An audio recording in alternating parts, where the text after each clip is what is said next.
ॐ अज्ञानतिमिरान्धस्य ज्ञानाञ्जनशलाकया चक्षुरुन्मिलितं येन तस्मै श्रीगुरवे नमः। वाञ्छाकल्पतरुभ्यश्च कृपासिन्धुभ्येव च पतितानां पावनेभ्यो वैष्णवेभ्यो नमो नमः। नमो महावदन्याय कृष्ण प्रेम प्रदायते कृष्णाय कृष्ण चैतन्य नाम्ने गौरत्विषे नमः।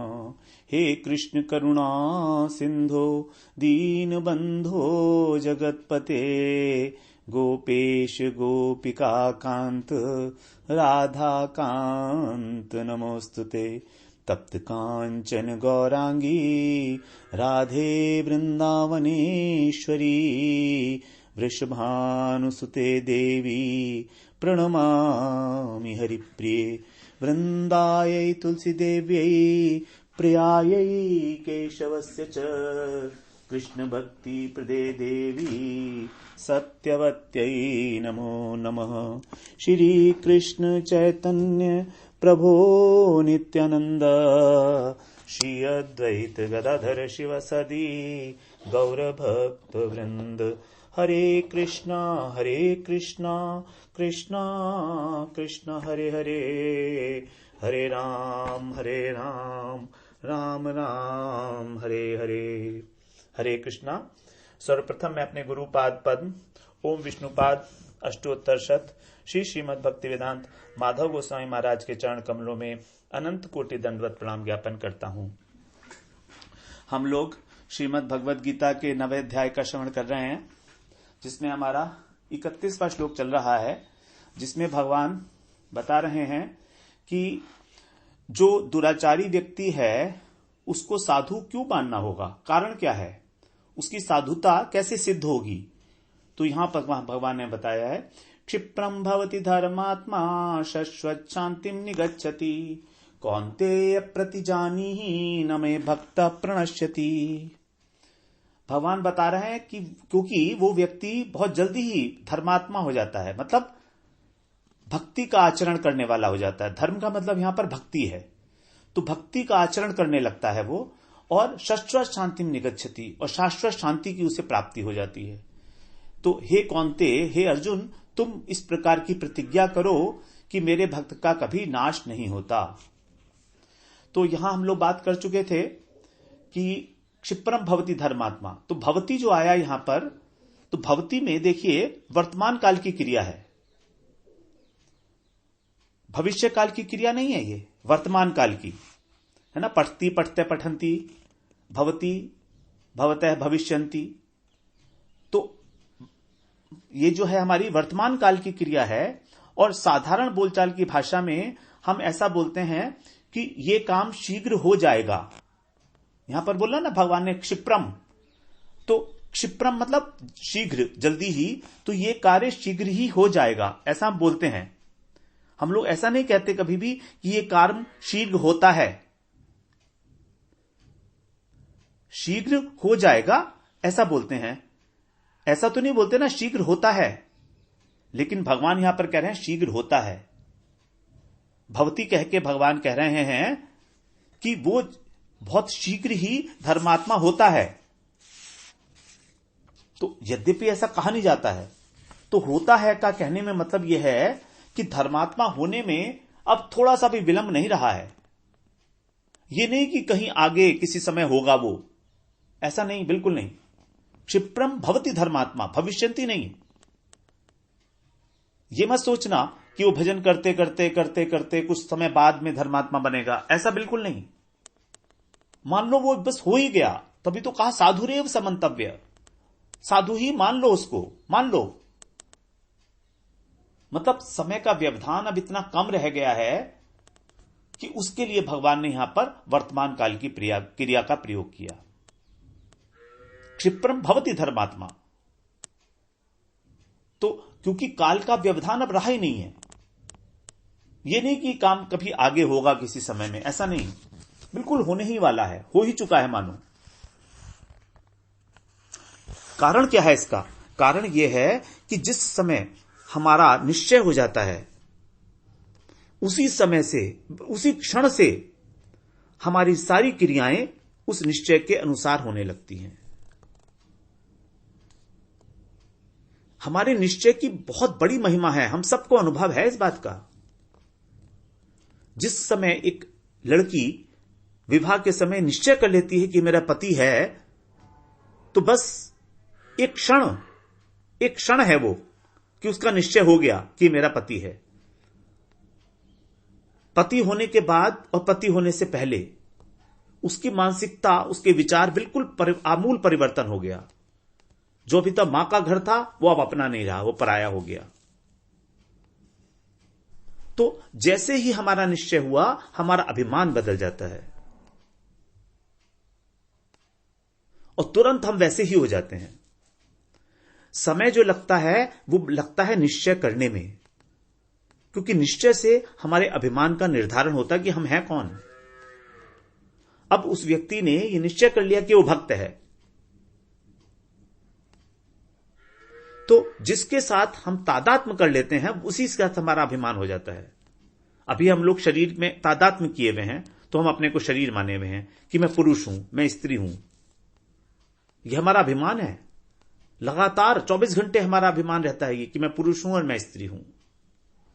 शरीर के साथ हमने इतना तादात्म्य माना हुआ है। जब कोई व्यक्ति ये मान लेता है कि मैं चोर हूं, तो उसका जो चोरी पना है वो दृढ़ हो जाता है कि हां, मैं पक्का चोर हो गया। अब बिल्कुल वही बात है जो पत्नी वाली बात है। पत्नी फेरे लेते ही उसका यह अभिमान बदल जाता है कि मैं एक लड़की हूं। अब उसे लगने लगता है कि मैं एक पत्नी हूं और सारे पत्नी के कार्य करने लगती है। वो उससे कहना पड़ता है कि तुम पत्नी के कार्य करो, तुम्हारे ये ड्यूटीज हैं, अपने आप करती है। तो जो भक्त है, जिसने मान लिया है कि मैं भगवान का भक्त हूं, तो भक्त है तो भक्ति के अलावा और करेगा क्या? जो कुछ भी करेगा वो भक्ति ही होगी। तो वास्तव में टाइम का जो अस्तित्व है वो केवल तभी तक है जब तक हमारा निश्चय नहीं है। तो मुख्य बात यही है कि हम ये निश्चय कर लें कि हम कौन हैं, what is our real identity. हमारी आत्मा वैष्णव है, हमारी सबकी प्राणी मात्र की आत्मा वैष्णव है, क्योंकि वैष्णव भगवान का भजन करते हैं। लेकिन हमने अभी तक अपने स्थूल शरीर और सूक्ष्म शरीर को अपना मान रखा है, जबकि ये एक मिनट भी हमारा नहीं है। कभी हमारी सुनता है क्या हमारा मन? हमारा शरीर हमारी सुनता है क्या कभी? जब चाहे तब थक जाता है, हमारी बात तो सुनता नहीं है। बुखार हो जाता है इसको, हमारी बात सुनता तो बुखार क्यों होता? तो हमारी ये मान्यता कि मैं एक सांसारिक प्राणी हूं, मैं एक पिता हूं, मैं एक पुत्र हूं, मैं सुखी हूं, दुखी हूं, ये सब अभिमान है, ये सब अहंकार है, मिथ्या अहंकार।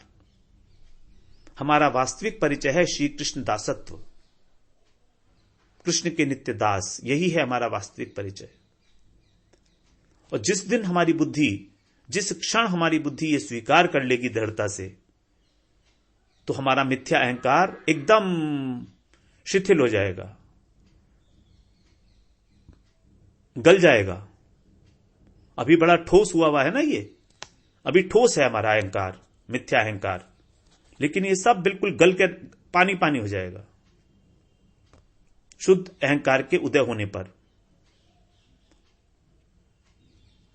और शुद्ध अहंकार हमारा जागृत क्यों नहीं है? क्योंकि चित्त में अभी अशुद्धि है, निश्चय की कमी है, कामनाएं वासनाएं भरी पड़ी हैं दोनों तरफ से। कामनाएं वासनाएं हो तो भी कोई प्रॉब्लम नहीं है, निश्चय नहीं है ना। निश्चय की महिमा बता रहे हैं भगवान यहां पर। क्षिप्रम भवति धर्मात्मा, कितनी तेजी के साथ बोल रहे हैं भगवान, क्षिप्रम भवति धर्मात्मा, एकदम तुरंत। तो भक्ति के प्रभाव से तो अंतःकरण शुद्ध होगा ही होगा,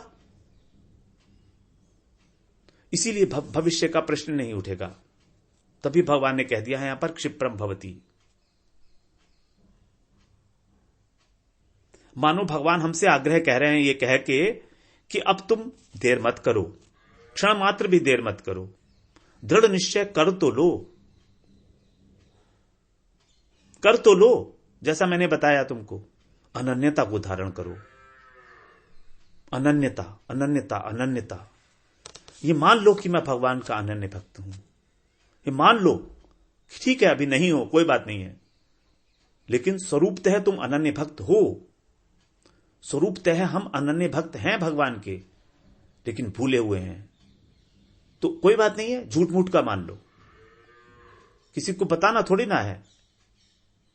ये तो सब अपने मन की बात है ना, अपने मन की बात करो, अपने को अनन्य मानो, और फिर ये अनन्यता हमारे धीरे धीरे विचारों में, हमारे चेष्टाओं में दिखाई देने लगेगी। मान लो, हमें ये तो पता है ना अनन्य भक्त क्या करता है, हमें ये पता है अनन्य भक्त क्या करता है, तो वही करो जो अनन्य भक्त करता है। और वो करने लगोगे तो विचार भी वैसे ही अनन्य होते चले जाएंगे। उल्टा भी ठीक है, सीधा भी ठीक है। अनन्य भक्त बनके आप अनन्यता का पालन करो, अथवा भगवान का भजन करो अनन्यता पूर्वक, और फिर तुम्हारी बुद्धि भी अनन्यता हो जाएगी, बुद्धि में भी दोनों प्रकार से चल जाएगा। क्योंकि सच्चाई है ना, ये जो सच है वो दोनों प्रकार से सच होता है। झूठ को हटाने के लिए यदि हम ये झूठ मान लें कि हम भगवान के भक्त हैं, तो वो काम कर जाएगा। यद्यपि अभी है नहीं तो भी काम कर जाएगा, क्योंकि है तो ना वास्तव में। सच तो सच है, तो सच तो निकल के रहेगा ही, एक दिन प्रकाशित होगा ही होगा। संसारी सारा झूठ है, तो हम भी झूठ मूठ मान लें कि हम अनन्य भक्त हैं भगवान के। अब हम कोई ढिंडोरा तो पीटने नहीं जा रहे ना कि हम अनन्य भक्त हैं, भाई हम अनन्य भक्त हैं। हम चेष्टाएं वही कर रहे हैं जो अब अनन्य भक्त की होंगी, तो धीरे धीरे अनन्यता आ जाएगी। और फिर क्या होगा? शाश्वत शांतिम निगच्छति। जिस काल में, जिस क्षण में अनन्यता धारण की जाएगी, हमारी शरणागति पूर्ण होगी, तभी हमें शांति की प्राप्ति होगी। कौन सी शांति है यहां पर? शाश्वत शांति। शाश्वत का मतलब है जो समय से अतीत है। यह नहीं कि अगर हमको कोई वस्तु मिल गई तब हमको शांति मिल गई, ऐसा नहीं है। हमें कुछ नहीं मिला तो भी शाश्वत अखंड रहेगी शांति, वो किसी भी समय वो खत्म होने वाली नहीं है। तो भक्त जो है प्रत्येक परिस्थिति में प्रसन्न रहते हैं, चाहे प्रतिकूल हो चाहे अनुकूल हो। प्रतिकूल परिस्थिति भी वो समझते हैं कि मेरे भगवान का ही स्वरूप है। प्रतिकूलता में भगवत स्वरूप की अनुभूति करते हैं, जबकि हम लोग जनरली जब अनुकूलता होती है तब तो ये कह देते हैं कि हां भगवान की बहुत कृपा है हमारे ऊपर, लेकिन जब प्रतिकूलता होती है तो हमें ये कहते हुए संकोच होता है कि भगवान की कृपा है। हमें दिक्कत होती है, मानते नहीं है मन में कि ये कैसी कृपा हुई भगवान की। भगवान की कृपा तो भाई वैसी होनी चाहिए जो हम चाहते हैं। तो यहां पर अनुकूलता के अंदर हमारी जो इच्छा है, सुख भोगने की इच्छा, ये मिली हुई है। तो यहां पर भगवान की कृपा नहीं है, क्योंकि इसके अंदर क्या हो गया है? मिक्सचर हो गया है हमारी अपनी इच्छा का। अनुकूलता में, अनुकूल परिस्थिति में हमारी इच्छाओं का मिश्रण होने के कारण अशुद्धि है उस कृपा में। भगवान की शुद्ध कृपा नहीं है वो। भगवान की शुद्ध कृपा तो वो है जो केवल भगवान की ओर से है, हमारी उसके अंदर कोई योगदान नहीं है। हम ये नहीं चाहते कि हमें दुख मिले, हम नहीं चाहते हैं दुख मिले, लेकिन हमें दुख मिलता है। इसका मतलब क्या है? कि भगवान की इच्छा है। इसका मतलब क्या है? ये भगवान की इच्छा है। भगवान उस दुख के द्वारा हमें कुछ संदेश दे रहे हैं कि हमें उस दुख के अंदर भी विचलित नहीं होना, रोना नहीं है। तो यह भगवान की साक्षात कृपा है, यह भगवान की अकपट कृपा है। कृपा दो प्रकार की होती है। माया की कृपा के बारे में बात करें, माया की कृपा दो प्रकार की होती है। भगवान तो एक ही प्रकार की कृपा करते हैं, लेकिन माया की कृपा दो प्रकार की होती है, कपट कृपा और अकपट कृपा। तो भगवान, वो माया की जो कपट कृपा है वो तब होती है जो हमारी मर्जी की चीज हो रही है। अगर हमको अनुकूलता मिल रही है, खूब पैसा मिल रहा है, मान सम्मान मिल रहा है, तो समझिए ये माया की कपट कृपा है, उसके अंदर कपट भरा हुआ है, उससे हमारा कोई कल्याण नहीं होने वाला। लेकिन एक कृपा होती है माया की अकपट कृपा, उस अकपट कृपा के द्वारा हम भगवान के सम्मुख हो जाते हैं। अकपट कृपा के द्वारा हम भगवान के सम्मुख हो जाते हैं, क्योंकि वो हमारे अनुकूल नहीं होती, प्रायः हमारे अनुकूल नहीं होगी वो अकपट कृपा जो है। तो यदि माया हमको अच्छी सुख सुविधाएं दे रही हैं, भौतिक उपलब्धि दे रही हैं, भोग दे रही है, तो एक कपट कृपा मानी जाएगी। लेकिन हम कह देते हैं नहीं नहीं बहुत अच्छा है, भगवान की बड़ी कृपा है, सब कुछ घर में बहुत अच्छा है, बच्चे भी खुशहाल हैं, पैसा भी ठीक है, कोई दिक्कत नहीं है, नौकरी भी फर्स्ट क्लास चल रही है। ये सब कपट कृपा है भगवान की। भगवान की कहो या माया की कहो, बात तो वही है ना। भगवान तो करते नहीं है, माया कर रही है कृपा। तो भगवान की कृपा तो निष्कपटी होती है, भगवान की कृपा तो अहेतुक होती है, वो तो हमेशा ही है। तो ये जो शांति है ये शाश्वत शांति है, और ये शाश्वत शांति ये वही है कि इसमें भगवान की सेवा की जा रही है। क्योंकि भगवान की जो सेवा का आनंद है उससे जो शांति मिलती है वही शाश्वत शांति है। यही परम शुभ है जी, भगवान की नित्य सेवा जो मनुष्य का शाश्वत धर्म है। अब आगे कह रहे हैं भगवान, कौन्तेय प्रतिजानी ही, हे कौन्तेय, हे अर्जुन, प्रतिजानी ही, तुम प्रतिज्ञा करो। मानो भक्ति का प्रभाव वर्णन कर रहे हैं ना भगवान इस श्लोक में, कि भक्ति में कितनी शक्ति भरी हुई है, तो उसका वर्णन करते हुए भगवान का मानो अभी मन नहीं भर रहा है। बहुत सारी बातें भगवान बताए हैं, उसको साधु मानो, उसको धर्मात्मा मानो, वो धर्मात्मा बन जाएगा, उसको शांति मिल जाएगी, 3 चीजें बता दी भगवान ने। लेकिन अभी भगवान का मन नहीं भर रहा है और आगे से कुछ कहना चाह रहे हैं भगवान, तो उसका फल बता रहे हैं अब कि शाश्वत शांति तो मिल गई, ठीक है, लेकिन भगवान के मन में इतना अधिक उल्लास है, उत्कंठा है बताने की अर्जुन को। तो अर्जुन से बड़े प्रेम पूर्वक, बड़े अपनत्व से उसे संबोधन कर रहे हैं, हे कौन्तेय, हे कुंती के पुत्र अर्जुन। जब भगवान को प्रेम उमड़ता है ना, तो या तो कहते हैं पार्थ या कहते हैं कौन्तेय अर्जुन के ऊपर। प्रतिजानी ही, यहां पर प्रति जो है उपसर्ग है, प्रति उपसर्ग है, और जा धातु से जानी ही बना है, मतलब जान लो। प्रतिजानी ही, कैसे जान लो? प्रति अर्थात प्रतिज्ञा पूर्वक। क्या जान लो? मैंने जो तुम्हें भी बताया है, मेरी जो भक्ति है उसकी महिमा, उसकी क्या शक्ति है, उसका क्या प्रभाव है, इसमें संशय मत करना, तुम अच्छी तरह से जान लो इसे, इसको बिल्कुल सत्य समझना तुम।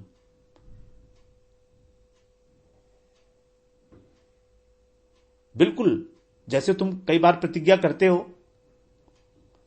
तो उसी प्रकार से जो मैं कह रहा हूं वो बिल्कुल पक्की बात।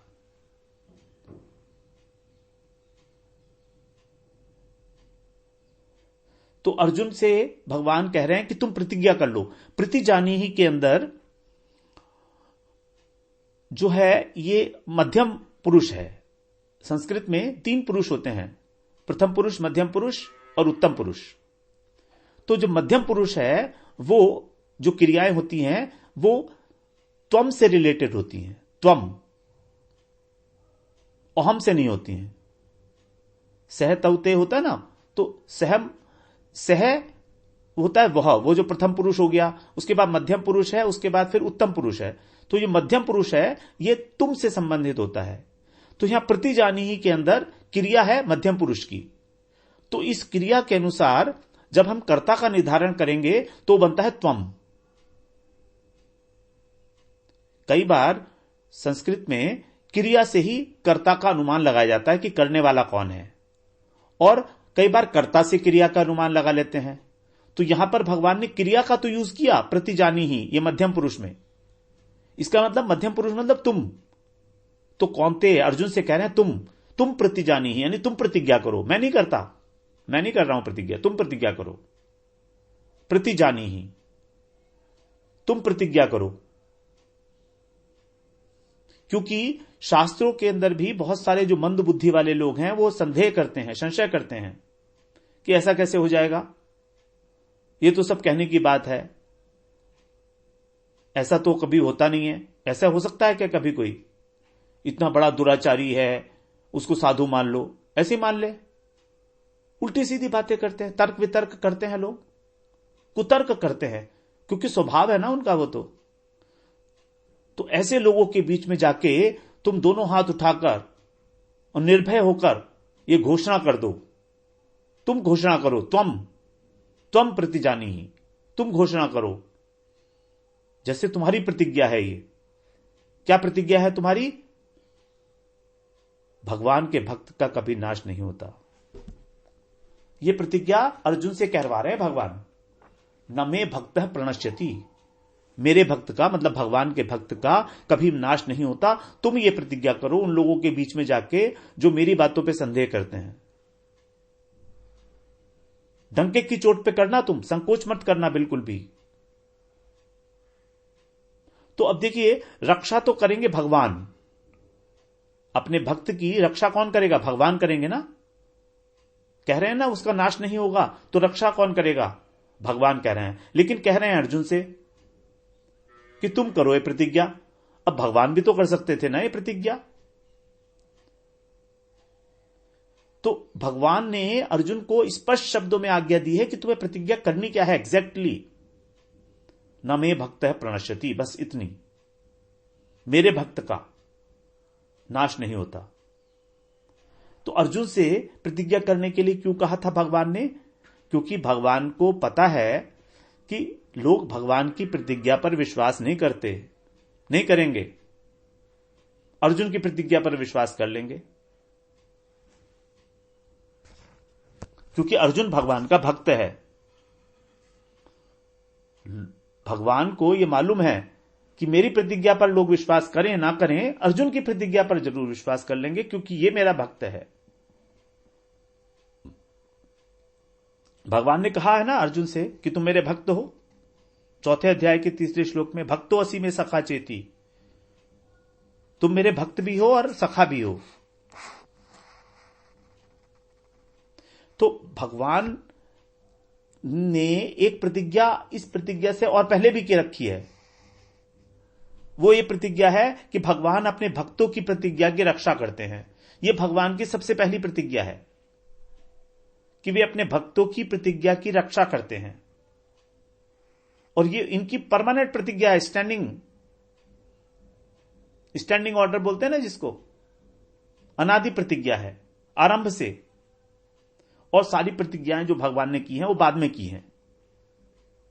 अभी इस युद्ध के अंदर ही भगवान की जो प्रतिज्ञा है वो टूटने वाली है। भगवान को पता है ये बात कि उनकी प्रतिज्ञा टूटने वाली है। अभी लड़ाई शुरू होते ही 10 दिन के बाद, जब भीष्म जो है वो अर्जुन को बिल्कुल चारों तरफ से अपने बाणों से विद्ध कर देंगे रथ को, तब अर्जुन के ऊपर इतना बड़ा कष्ट आया हुआ देख के भगवान अपनी प्रतिज्ञा भूल जाएंगे कि मैंने युद्ध में शस्त्र नहीं उठाना है। और रथ से कूदकर जमीन पर जो एक पहिया पड़ा हुआ है रथ का, उसी पहिए को लेकर भीष्म की ओर भागे, भीष्म को मारने के लिए। जबकि भगवान ने कहा है कि मैं इस प्रतिज्ञा की है कि मैं इस युद्ध के अंदर शस्त्र नहीं उठाऊंगा, मगर शस्त्र उठा लिया। क्योंकि भीष्म ने प्रतिज्ञा की है कि मैं भगवान से शस्त्र उठवा के रहूंगा। तो अब भीष्म की प्रतिज्ञा बड़ी कि भगवान की प्रतिज्ञा बड़ी? भीष्म भगवान के भक्त हैं और अपने भक्तों की प्रतिज्ञा की रक्षा करनी है उनकी। तो अपनी प्रतिज्ञा चाहे नहीं कर पाए रक्षा, भक्तों की प्रतिज्ञा की रक्षा भगवान ने कर दी। जब भगवान से कहा कि तुम अपनी प्रतिज्ञा तोड़ रहे हो, क्यों तोड़ रहे हो? तो बोले अरे छोड़ो इस प्रतिज्ञा को, ये प्रतिज्ञा तो मैंने बाद में की है। इससे पहले मेरी जो प्रतिज्ञा है वो ये है कि मैं अपनी भक्तों की प्रतिज्ञा की रक्षा करता हूं। यही भगवान का भक्त वात्सल्य है। इस प्रकार से जब तू अगर ये प्रतिज्ञा करेगा तो पक्का जो है लोग विश्वास करेंगे तेरी बात पर, क्योंकि मैं करूंगा ना उसकी रक्षा। तो तुझे जरूरत नहीं है उसको रक्षा करने की, रक्षा तो मैं करने वाला हूं, क्योंकि तू मेरा भक्त है। भक्तो असी में सखा चेती। और अगर मैं करूंगा तो हो सकता है तोड़ दूं। भगवान ने आगे एक प्रतिज्ञा की है 18वें अध्याय में, मां में वैश्यसी सत्यम ते प्रतिजाने प्रियोसी में, तुम मुझे प्राप्त होगे, तुम्हारे निकट में यह प्रतिज्ञा करता हूं क्योंकि तुम मेरे बहुत प्रिय हो। मां में वैश्यसी है ना, 65वां श्लोक जो है उसमें भगवान ने कहा है, मन मना भव मद भक्तो मद्याजी माम नमस्कुरु मां में वैश्यसी सत्यम ते प्रतिजाने प्रियोसी में। लेकिन यहां पर प्रतिज्ञा न करने का यही कारण है कि भगवान अपने भक्तों का लेश मात्र भी उनकी हानि नहीं सहन कर सकते, इसलिए अपनी भक्त प्रतिज्ञा को तोड़कर भगवान भक्त की प्रतिज्ञा की रक्षा करते हैं। और वैसे भी भगवान को यह भी मालूम है कि अर्जुन को प्रतिज्ञा करने का बड़ा शौक है। युद्ध में अर्जुन ने कई प्रतिज्ञा की थी, महाभारत के युद्ध में।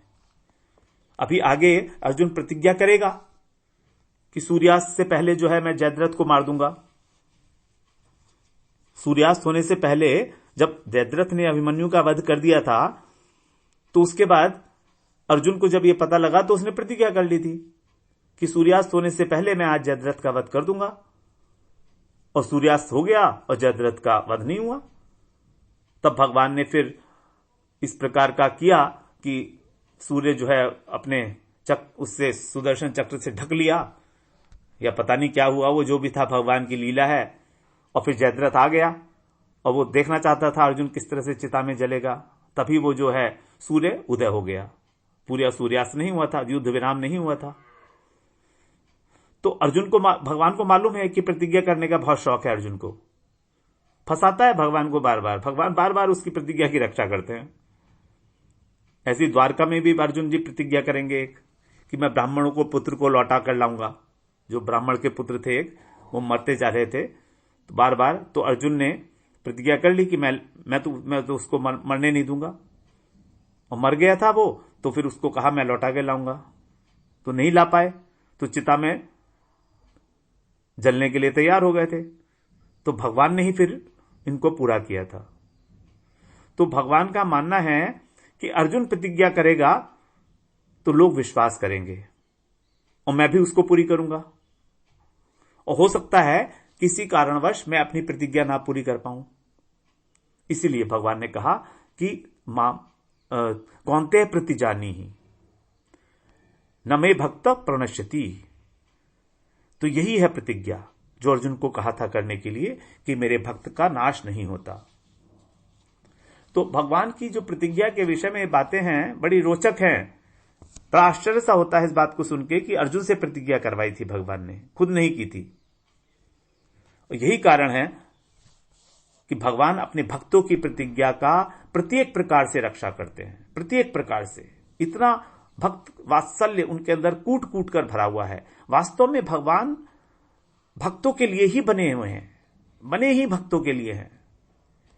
अपना भगवान स्वरूप जो है ना उनका, वो भक्तों के लिए ही है, विशेष प्रिय।